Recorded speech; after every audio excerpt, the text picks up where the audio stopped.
ভোদা কালকে রাত্রেবেলায় তো পল্টুকে সেটা ভাঙা গরম মেরে বলে আসলাম যে সকাল হলে টাকা দিয়ে যাবো, কিন্তু বাড়া বাপ তো টাকাই দিল না। এবার কি করা যায়? কিছু তো একটা ব্যবস্থা করতেই হবে, না হলে আমার মান সম্মান পুরো গাড়ির ভিতর ঢুকে যাবে রে। আরে ফুটো, তুই এখানে কি করছিস? চুদির ভাই, তুই কি কানা চুদা নাকি? দেখতে পাচ্ছিস না নাকি যে বসে আছি?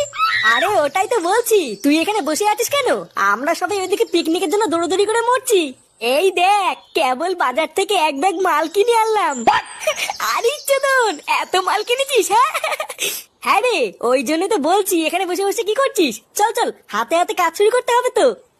কি বলছিস মারা? হ্যাঁ, আমি তো এখানে টাকাই দিইনি, তাও তোরা আমাকে পিকনিকে নিবি? হ্যাঁ, তুই এখনো টাকা দিসনি? না রে, বাবার কাছে টাকা চাইলাম, বাবা তো টাকা দিল না। ওরে গুদির ভাই, তুই এখনো টাকা দিসনি, তাহলে কি পিকনিকটা মারিয়ে খাবি নাকি?